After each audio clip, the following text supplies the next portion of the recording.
We're selling our first property in over 10 years. We've been investing in property for 23 years. We've built up an extensive portfolio of commercial, residential, mixed-use properties, HMOs, and single lets for the past 23 years. Hi, my name is Malkit, one half of the Savoys properties team. I'm a property investor and developer that's been working within the industry for the past 23 years. In today's video, we will be discussing, is buy-to-let dead? Is it still a viable strategy? Have we been affected by it? What we're doing about this, and what strategies you can employ in property going forward.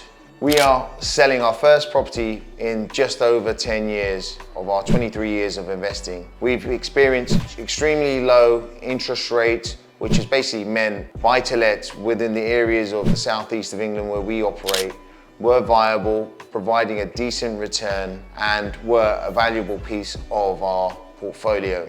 Now, with interest rates at 5.25% at the moment, the likelihood is we could see some rises, potentially up to 6%, depending on where inflation is. Today we've got a renewal letter in for a property worth £375,000. We've got circa £250,000 mortgage on it. We were paying around £505 per calendar month as our mortgage term, with rent of £1,050. So it was making a decent return per calendar month. But now we're going to move on to a variable term from the 1st of next month. This has basically seen our mortgage price increase from £505,000 to just over £1,600 per calendar month. This basically means we'll be making a loss. I contacted the bank today. They said the best term we can actually get you onto is around about £910 per calendar month. When I looked at this, I thought, well, I'm only now making £140 per month from this buy-to-let property. And all it's gonna take is one issue with the property in terms of a leaky roof,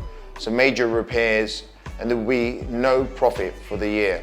So I had to evaluate this. So we've got around £125,000 worth of equity in the property, but we're only gonna be making £140 per calendar month. And is that a decent return for that £125,000 to be making £140 minus obviously our insurance costs as well, any other expenses that may occur per month? So evaluating this, I had a discussion with my business partner Sanjay, and we decided, you know what, it's actually makes sense to actually put this property up for sale, release that £125,000 worth of equity, and then have a look at putting this into a HMO or a commercial to residential property. We currently own and manage in-house multiple multi-unit former commercial properties and HMOs. Despite the interest rate rises that we've experienced, we're still making decent returns on this per calendar month. We've seen rents rise significantly, and it shows that basically the HMO model and the commercial to residential model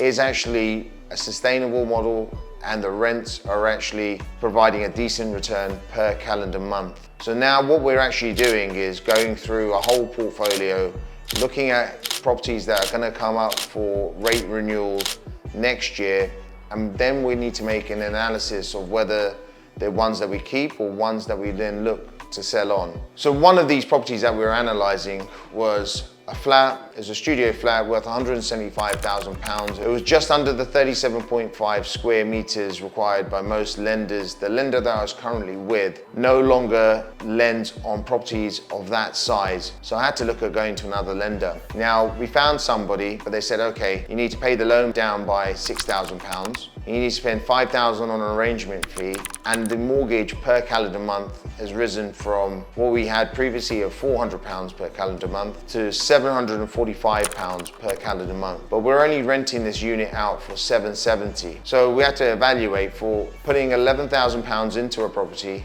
on top of what we've paid initially to purchase this. To only earn £25, we had to work out, is it actually worth our time and effort? So this property we've actually now decided to put into auction and sell on. So with these two deals, there's £170,000 that we'll be releasing. Now that 170 could be used as a deposit towards a commercial site or a HMO. And we know if we have planning or if it's prior approval or permitted development to convert these units either to commercial to residential or HMOs, we can actually get build finance as well from a lender. So we can actually then make a decent return per calendar month from that finished product. A HMO in the areas that we operate will typically make around about £2,000 per calendar month profit. And the commercial to residential conversions will vary depending on the location and the type of property and units that you're going to produce. Another issue which single lets are having, and we know many landlords are experiencing, is the cost of living crisis impact on tenants. We're seeing a lot more tenants falling behind on their rent. This then impacts the landlord and the landlord's ability to pay his mortgage and actually make a profit from that unit. With this rising, it shows the need to diversify your portfolio and focus on more high-yielding properties such as HMOs and commercial or residential. So if we have one tenant that stops paying in a HMO, we'll still have 5 others that will pay, and that property will still break even and make a profit. So it's one of the reasons we like and we focus on the HMO model. We've been working with our broker recently, evaluating numbers. Even with the higher interest rates, you can still refinance your HMOs and commercial residential at that 75% loan to value percentage. So in discussions with our broker, we discussed the northeast of England, where obviously the purchase price of properties is still quite low. The rents in relative price to the property are quite up. Buy-to-let still works there and is working for a lot of those landlords that are looking to remortgage onto other deals when their fixed rate expires. So it's not completely dead, so it will still work in areas. But what we're finding now is people are coming to the reality that we're going to have higher interest rates, basically reducing margins, which will inevitably impact your bottom line. As a landlord, it's opened many people's eyes that just relying on one tenant is extremely risky, and there is that massive need to diversify. If you're looking to get involved in HMOs but don't know how, we've just posted a video on how to find HMOs on Rightmove. Check it out. We will be producing more content on a weekly basis, so be sure to check it out and subscribe to our YouTube channel.